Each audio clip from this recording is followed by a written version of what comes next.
유통업의 어떤 그 업의 특징 같은 것들을 좀 잠깐 좀 말씀드리면은, 과거에는 유통업보다, 우린 한국의 유통산업이 조금 이렇게 낙후되었을 때 과거에는 제조업의 힘이 더 셌어요.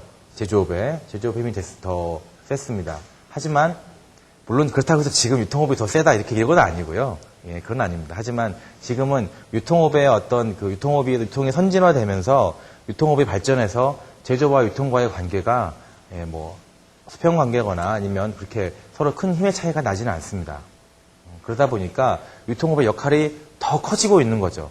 그리고 더 세분화되고 있는 것입니다. 근데 유통업의 특징이라는 건 어떤 거냐면 결국 이 제조 영역과 소비자의 영역 사이에서 매개 역할을 해주는 거거든요. 예, 매개 역할을 해주는 겁니다. 그 매개 역할을 해주는 것이고 유통업에 종사하는 사람들의 특징은 어떤 거냐면 첫 번째로 돈을 만지게 되셨습니까? 돈을 만져요. 돈을 만집니다. 두 번째로는 수많은 상품을 만집니다. 예, 수많은 상품을 만지죠. 그렇죠? 그 다음에 수많은 사람과 마주하게 됩니다. 이 사람들에게 그래서 이 세 가지 특징을 봤을 때 유통업 종사자에게 가장 필요한 유통업 종사자에게 가장 필요한 역량, 그건 어떤 걸까요? 예.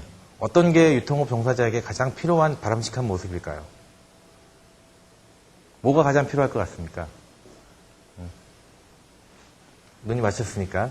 예. 어떤 게 가장 필요할까요? 원만한 대인관계. 예, 그것도 좋습니다. 대인관계 굉장히 중요하죠. 사실 아까 뒤에 말씀드리려고 했습니다만 사람을 싫어하고 사람과 같이 있는 게 불편하신 분들은 유통업에 오면 안 돼요. 예, 유통업에 오시면 안 됩니다.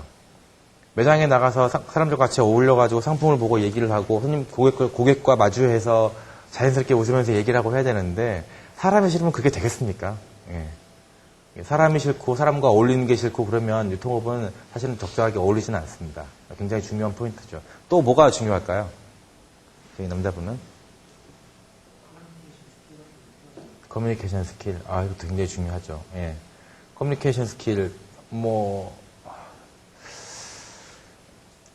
카메라가 있어서 참 말하기 좀 그렇습니다만, 어쨌든, 예. 커뮤니케이션 스킬 굉장히 중요합니다. 왜냐면, 고객과 대화하는데 굉장히 힘들거든요. 저도 많이 겪습니다. 저도 많이 겪었는데요. 굉장히 힘듭니다. 네. 어쨌든, 그래서, 유통업에 있어가지고 가장 중요한 역량, 유통업 종사자의 어떤 인재상은 어떤 것이냐. 저희 부회장님이 명확하게 정리를 해서 말씀을 하셨어요. 명확하게 정리를 해서. 어떤 거냐면,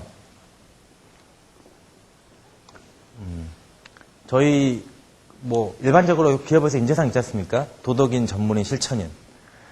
회사에서, 기업에서 우리는 이런 사람이 필요합니다. 굉장히 창의적이고, 굉장히 성실하고, 굉장히 용감하고, 굉장히 전투적이고, 그런 모든 역량을 다 갖춘 사람이 필요하다라고 우리는 얘기하지 않습니다. 네, 저희는 그렇게 얘기하지 않아요. 결국 중요한 거는, 제가 한번 그대로 읽어볼게요. 유통기업은 그만큼 더 직원들의 윤리의식이 강조되어야 한다. 예. 유통업은 야근도 많고 몸으로 직접 부딪히는 일도 많아 힘이 든 것이 사실이다. 그래서 유통업에서는 다른 어떤 업종보다 성실함을 요구한다. 유통업에서 천재는 필요 없다. 월마트의 샘 월튼이 말했듯이 창의성은 그렇게 중요하지 않다. 굉장히 위험한 얘기예요. 나중에 이렇게 보도가 될 수도 있죠. 신세계는 창의적인 인간을 창의적인 인간을 배척한다 내지는 그게 필요 없다. 이렇게 하면은 굉장히 이상하잖아요. 딱 떼놓고 보면은. 하지만 창의성이 중요하지 않다는 얘기가 아니라 그거보다 더 윤리성이 더 중요하다는 거죠. 우월한 가치라는 거죠. 유통업은 누구라도 모방이 가능하다. 그렇다고 해서 그대로 있으면 퇴보한다. 그래서 더 좋은 것을 끊임없이 도입하고 모방할 수 있는 성실성이 더욱 필요하다. 샘 월튼이 처음에 월마트를 만들었을 때 그 사람이 독창적으로 월마트를 구상한 것이 아니라 소매업체들을 쭉 다 돌아보고 가장 그 장점만을 골라가지고 만들었던 것이 그리고 계속 진화시켰던 것이 월마트예요. 저희가 아무리 예쁜 매장을 만들고 아무리 혁신적인 매장을 만들어도 경쟁사가 그거를 카피할 수 있습니다. 제품하고는 틀려요. 유통에는 영업비밀이라는 게 별로 없습니다.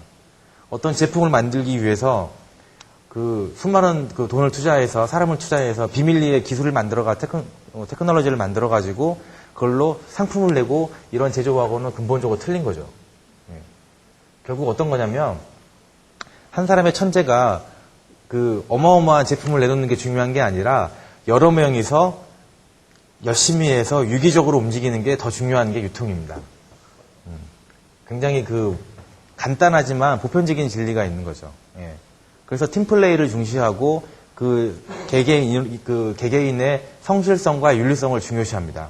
저희는 아무리 능력이 뛰어나고 아무리 업무 실적이 뛰어나도 부정부실이 있으면 바로 저희가 같이 일을 못하도록 하고 있습니다. 저희의 기준이 저희가 이제 그 징계 해고, 그러니까 징계 해직을 시키는 어떤 금품의 기준이 있거든요. 얼마일 것 같으세요? 여자분. 얼마 이상을 받으면 저희가 해고를 시킬까요? 100만 원. 예, 100만 원 나왔습니다. 자, 이 앞에 계신 분은 100만 원. 예. 저희는 10만 원 이상 받으면은 무조건 징계직입니다. 그거는 어떤 예외도 없고 제가 10년간 근무하면서 예외를 본 적이 단 한 번도 없습니다. 예. 그거는 사원에게도 마찬가지고 간부에게도 마찬가지고 임원에게도 마찬가지입니다. 임원에게도. 보편된 잣대, 똑같은 공정한 잣대를 들이댑니다. 그리고 그 10만 원의 가치라는 거는 단순히 현금 10만 원을 받아서가 아니라 그 10만 원에 해당하는 향응이나 접대를 받았을 경우 그것도 똑같이 간주합니다. 11만 원짜리 밥 얻어먹으면은 똑같이 금품 받은 거로 보는 거죠. 예. 굉장히 그 부분 철저하게 가져갑니다. 왜 그렇게 가져갈까요? 저희는 이런 그 인재상들이 어떤 인사제도나 어떤 그 윤리경영 관련한 제도에 다 녹아 들어가 있기 때문입니다. 회사 전체가 기업윤리, 윤리경영이라는 하나의 어떤 그 경영 철학과 모든 게 다 연결되어 있습니다. 모든 게 연결되어 있습니다. 유통업에서 아까 말씀드렸듯이 그 돈과 상품과 사람을 대한다고 했잖아요. 예. 수많은 협력회사들과 같이 관계하면서 그 부정부실이라는 게 원천적으로 저희가 철저하게 봉쇄하는 거는 또 윤리성이 중요하기도 하지만 회사의 경쟁력을 확보하기 위한 것입니다. 저희가 좋은 상품을 입점시키고 또 그 좋은 상품이 입점돼야 고객들이 그걸 믿고 찾고 회사의 매출이 올라갈 거 아니겠습니까? 하지만 개인적인 관계에 의해서 어떤 부정에 의해서 입점되고 한다면은 그 상품의 질은 답보할 수가 없는 거죠. 네. 결국은 그래서 윤리경영이라는 게 회사의 성장과 직결되어 있는 겁니다. 저희가 윤리경영을 하고 나서 1999년과 지금 선포했던 1999년과 2009년을 비교해 봤을 때 정말 괄목할 만한 성장을 거뒀어요. 매출 같은 경우에는 거의 5배가 신장을 했고, 이익 같은 경우에는 거의 한 60배가 신장을 했습니다. 주가 같은 경우는 마찬가지고요. 제가 처음에 입사했을 때 주가가 아마 한 4만 원 정도 했을 겁니다. 근데 이제 제가 신입사원 교육을 받는데 강의를 들어오셨던 기획팀장님이 그러시더라고요. 여러분 신세계 주가 20만 원 갑니다. 내가 보장합니다. 그렇게 얘기하시더라고요. 그래서 다른 선배들한테 주가 20만 원 간다는데 정말입니까? 사야 됩니까?